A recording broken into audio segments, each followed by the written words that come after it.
ఆంధ్రప్రదేశ్ రాజకీయాల్లో మరో సంచలనం. వైఎస్ఆర్సీపీ పార్టీ అధినేత మాజీ ముఖ్యమంత్రి జగన్మోహన్ రెడ్డి గారి సరికొత్త ఐడియా ఇప్పుడు ఢిల్లీ వర్గాల్లో పెద్ద హాట్ టాపిక్ అయింది. ఇప్పుడు అదే మావిగన్ అండి. తాజాగా ఆంధ్రప్రదేశ్ మావిగన్ ప్లాన్ మచిలీపట్నం, విజయవాడ, గుంటూరులను కలిపి ఒక భారీ అర్బన్ కారిడార్గా మార్చాలనేది ఈ ఆలోచన యొక్క ముఖ్య సారాంశం. అయితే ఇక్కడ అసలు ప్రశ్న ఏంటంటే, అమరావతి విషయంలో ఇప్పటికే ఒక స్పష్టమైన స్టాండ్ తీసుకున్న కేంద్ర ప్రభుత్వం ఈ కొత్త ప్రతిపాదనకు మద్దతు ఇస్తుందా రాబోయే రోజుల్లో? ఒకవేళ 2029లో మళ్ళీ జగన్మోహన్ రెడ్డి గారు కనుక, వైసీపీ పార్టీ కనుక అధికారంలోకి వస్తే పరిస్థితి ఏమిటి? మోదీ సర్కార్ జగన్ వైపు ఉంటుందా లేక అమరావతి వైపు ఉంటుందా? ఈ ప్లాన్ ఏం జరుగుతుంది మావిగన్? ఈ పూర్తి విశ్లేషణ ఇప్పుడు క్లియర్గా చూసే ప్రయత్నం చేద్దాం. ముందుగా అసలు ఈ మావిగన్ ఏమిటి? రాజకీయ విశ్లేషకుల ప్రకారం జగన్మోహన్ రెడ్డి గారు అమరావతికి ఒక ప్రత్యామ్నాయంగా మావిగన్ అనే 110 కిలోమీటర్ల పొడవైన కారిడార్ను తెరపైకి తెచ్చారు. దాన్నే విజయవాడ నుంచి గుంటూరు, అక్కడి నుంచి మచిలీపట్నం పోర్టు వరకు దీన్ని ఒక మెగా సిటీగా డెవలప్మెంట్ చేయాలన్నదే ప్లాన్. కేవలం రాజధాని అంటే కొన్ని భవనాలు మాత్రమే కట్టడం కాదని, ఆర్థిక కార్యకలాపాలు కూడా ఉండాలనేది జగన్మోహన్ రెడ్డి గారి బలమైన వాదన. దీనివల్ల గుంటూరు జిల్లాల రూపురేఖలు మారతాయని, అలాగే వైసీపీ వర్గాలు కూడా కీలకంగా దీన్ని అతి తక్కువ బడ్జెట్లోనే దీన్ని ముందుకు తీసుకొచ్చని అంటున్నారు. వాస్తవానికి అమరావతి అనేది శూన్యం నుంచి మొదలుపెట్టిన ఒక ప్రక్రియ. అది 20-30 సంవత్సరాలు పడుతుందా, 35-40 సంవత్సరాల దాకా పోతుందా అన్నది ఎవరి చేతిలో లేని అంశం. సాక్షాత్తు ఆంధ్రప్రదేశ్ ముఖ్యమంత్రి, కూటమి అధినేత చంద్రబాబు నాయుడు గారే చెప్పారు, ఇది ఇప్పట్లో అవ్వదు, టైం పడుతుంది అని. విశాఖపట్నం ఎంపీ భరత్ గారు కూడా అదే చెప్పారు. చంద్రబాబు నాయుడు అమరావతి అనేది ఒక 20 years స్టోరీ అన్నారు. విశాఖపట్నం మాత్రమే గ్రోత్ ఇంజన్ అవుతుంది, ఆంధ్రప్రదేశ్ రాష్ట్రానికి అతిపెద్ద సిటీ విశాఖపట్నమే అన్నారు. ఇదంతా కాసేపు పక్కన పెడదాం. అమరావతి ఫినిష్ కావడానికి ఎంత అవుతుందంటే, మౌలిక సదుపాయాలు, బేసిక్ ఇన్ఫ్రాస్ట్రక్చర్ కట్టడానికి, నిర్మించడానికి, రోడ్లు, డ్రైనేజీలు, కరెంటు, ఈ బేసిక్ ఇన్ఫ్రాస్ట్రక్చర్కే దాదాపు 2 లక్షల కోట్లు ఖర్చు అవుతుందని ప్రభుత్వం చెబుతోంది. దాదాపు ఇప్పుడు 8,000 కోట్లు 9,000 కోట్లు ఖర్చు పెట్టారట. అంటే తిప్పి కొడితే ఎంత ఖర్చు పెట్టారు, ఎంత జరిగేది ఉందో చూడండి. ఇక రాబోయే అమరావతి ఒక హైదరాబాద్తో పోలుస్తున్నారు, ఒక బెంగళూరుతో పోలుస్తున్నారు, ఇంకో చెన్నైలాగా అంటున్నారు. దేశంలో ఏ ఇతర రాష్ట్రంలో లేనంత గొప్పగా అమరావతి అవుతుంది అంటున్నారు. మాటలకే బోలెడు చెప్పొచ్చు, కానీ వాస్తవంగా అంత సీన్ ఉందా? ఈరోజో రేపో అది అయ్యే పరిస్థితి ఉందా అంటే డెఫినెట్గా బల్లగుద్ది కాదు అని చెప్పొచ్చు. ఈరోజు చంద్రబాబు నాయుడు గారు అమరావతి అని ప్రారంభించి ముందుకు తీసుకోబోతున్నారు, కానీ కొన్ని వందల సంవత్సరాల తర్వాత కానీ అది రూపురేఖలు దిద్దే పరిస్థితి రాదు. 30-40 సంవత్సరాల్లో హైదరాబాద్గా డెవలప్ కాలేదు. హైదరాబాద్కు కొన్ని వందల సంవత్సరాల చరిత్ర కలిగిన రాజకీయం ఉంది. అనేక మంది రాజులు, ఆ రాజుల తర్వాత రాజకీయాల తర్వాత ముఖ్యమంత్రుల తర్వాత చాలామంది ముఖ్యమంత్రులు, చాలా ప్రభుత్వాలు పనిచేస్తూ ఒక్కొక్క మెట్టు కట్టుకుంటూ పోవడం వల్ల ఈరోజు హైదరాబాద్ అనుకోకుండా ఒక గొప్ప మేజర్ సిటీగా అవతరించబడింది. అంతేగాని చంద్రబాబు 5 ఏళ్లలో హైదరాబాద్ను ఏం ఆకాశానికి ఎత్తేంత గొప్ప రాజధానిగా తీర్చిదిద్దలేదు తెలంగాణలో. కానీ బూస్ట్ చేసుకోవడానికి, హైప్ క్రియేట్ చేసుకోవడానికి తన వల్లే హైదరాబాద్ ఈరోజు ఈ స్థాయిలో ఉందని చెప్పుకుంటుంటాడు మాటలకు. ఈ మాటలు కాసేపు పక్కన పెట్టి వాస్తవాలు దగ్గరగా చూస్తే మాత్రం అమరావతికి 2 లక్షల కోట్లు అని చెప్తున్నారు. ఈ రోజుకు 2 లక్షల కోట్లు అంటే మరో 2-3 సంవత్సరాలకు ఇంతే ఉంటుందా బడ్జెట్? ఆ 2 కాస్త 4, 5, 6, 10 లక్షల కోట్ల దాకా పోయినా ఆశ్చర్యపోవాల్సిన పని లేదు. ఇలా డబ్బులు కోట్లు లక్షల కోట్లు పెరుగుతూ పోతుంటే ఈ డబ్బంతా పోయి ఎవరి నెత్తి మీద పడుతుందంటే అది అటు తిరిగి ప్రజల నెత్తి మీద పడుతుంది. మరి ఆ ప్రజలు భరించగలిగే స్థాయిలో ఉంటారా?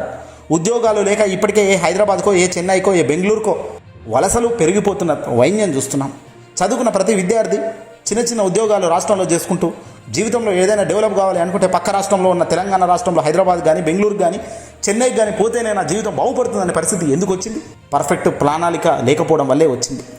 ఇక ఇదంతా పక్కన పెడితే జగన్మోహన్ రెడ్డి గారు తాజాగా మావిగన్ అని ఎందుకు చెప్తున్నారంటే, ఈ మావిగన్ కేవలం దీనికి ఆల్రెడీ రోడ్ల కనెక్టివిటీ ఉంది, ఎయిర్పోర్ట్లు ఉన్నాయి, రైల్వే స్టేషన్లు ఉన్నాయి.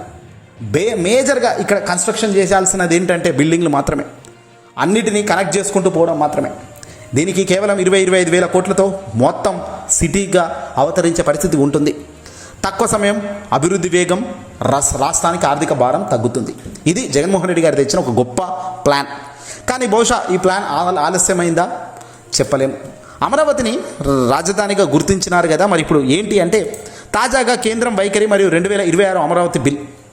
ఇక్కడ మనకు ఒక ముఖ్యమైన విషయం, సరిగ్గా కొన్ని రోజుల క్రితం ఏప్రిల్ 1, 2026 లోక్సభలో ఒక చరిత్రాత్మక బిల్ ఆమోదం పొందింది. అదే ఆంధ్రప్రదేశ్ సవరణ బిల్ 2026.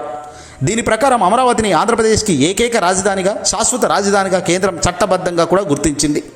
దీనివల్ల అమరావతి ఇప్పుడు జాతీయ స్థాయిలో భద్రత లభించింది. మోదీ ప్రభుత్వం అమరావతి అభివృద్ధికి భారీగా నిధులు కేటాయిస్తూ చంద్రబాబు ప్రభుత్వంతో కలిసి ముందుకు సాగుతామని చెబుతుంది. కానీ నిధుల విషయంలో మాత్రం కేవలం అప్పుల రూపంలో గ్రాంట్స్ మాత్రమే ఇస్తాము తప్ప నేరుగా డబ్బు లబ్ధి ఇచ్చే పరిస్థితి లేదు. పైగా ప్రత్యేక హోదా, స్పెషల్ ప్యాకేజీ అనే ఊసు కూడా ఎక్కడా ఎత్తడం లేదు. స్పెషల్ ప్యాకేజీ లాంటివి 1000 కోట్లు ఇస్తే తప్ప ముందుకు సాగలేని పరిస్థితి. లక్షల కోట్లు అప్పులు ఇచ్చేందుకు హెల్ప్ చేస్తామంటున్నారు. ఆ అప్పులు కట్టేది మాత్రం రాష్ట్ర ప్రజలే, రాష్ట్ర ప్రభుత్వమే.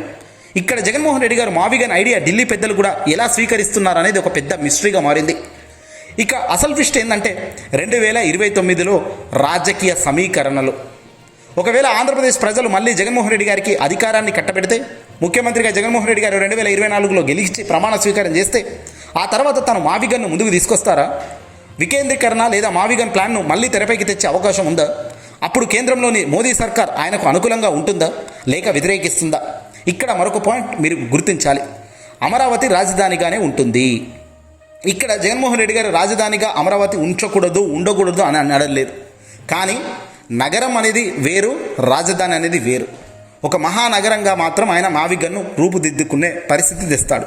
రాజధానిగా అమరావతి అనే పేరు ఉంటుంది తప్ప డెవలప్మెంట్ మొత్తం ఈ మావిగన్తోనే చేసే ప్లాన్ జగన్ చేస్తున్నట్టుగా సమాచారం అందుతుంది. చంద్రబాబు చేసిన ఈ చట్టబద్ధంగా ఉన్న దీన్ని అనవసరంగా టచ్ చేయకుండా తాను మాత్రం నగరాలను డెవలప్ చేసే కార్యక్రమంలో తాను ముందుకు పోతేగలిగితే తాను పోతాను అంటున్నాడు. ఇదే ప్రజలు కూడా అంగీకరించే అవకాశం ఉంది. ఇక్కడ మోదీ సర్కార్ కూడా గ్రీన్ సిగ్నల్ ఇచ్చే అవకాశం ఉంది. లక్షల కోట్లు అప్పులు తెచ్చే దానికి పోకుండా కాస్తో కూస్తో 1000 కోట్లతోనే ఈ 3 అమాంతం ఆయన డెవలప్ చేయగలిగితే అదే 10,000. ఇక కేంద్రం కూడా దీనికి మద్దతు ఇస్తుందా అంటే ఖచ్చితంగా ఇచ్చే ప్లాన్ జగన్మోహన్ రెడ్డి గారి దగ్గర లేకపోతే ఆయన ఈ ప్రకటన చేసి ఉండరు కదా అని విశ్లేషకులు చెప్తున్నారు. రాజకీయాల్లో శాశ్వత మిత్రులు, శాశ్వత శత్రువులు అనేది ఉండరు. పార్లమెంట్లో అమరావతి బిల్ పాస్ అయిన తర్వాత దాన్ని మార్చడం అంటే మళ్ళీ రాజ్యాంగపరమైన చిక్కులు, సవరణలు జరగాలి. కేంద్రం ఏ పార్టీ అధికారంలో ఉన్నా ఇప్పటికే ఉన్న చట్టాన్ని మార్చడం అంత సులువు అయితే కాదు. పైగా దీన్ని మార్చడం అంత ఈజీ కాదు. కానీ ఇప్పుడు జగన్మోహన్ రెడ్డి గారు ఏమో అమరావతిని రాజధానిగా తీసేయండి అని చెప్పడం లేదు కదా. ఆయన అంటున్నది ఏంటంటే నగరంగా అక్కడ కేవలం రాజధాని అని దానికి పేరు పెట్టి అక్కడ లక్షల కోట్లు డబ్బులు పోయకండి. ఇదిగో ఈ మావిగన్ అనే దాంట్లో డబ్బులు పెట్టండి, 20,000 కోట్లు పెడితే చాలు, 30,000 కోట్లలో రాజధాని నిర్మాణం, కనెక్టివిటీ ఏర్పడుతుంది. తద్వారా అల్టిమేట్గా అమరావతికి సంబంధించి ఈ కారిడార్లో, గ్రోత్ కారిడార్లో దీన్ని కలుపుకుంటూ పోతే సరిపోతుందని ఆయన వాదన. అంటే ఆయన అప్పులు చేసి అక్కడ డబ్బులు పెట్టను అనేది క్లియర్గా చెప్తున్నారు.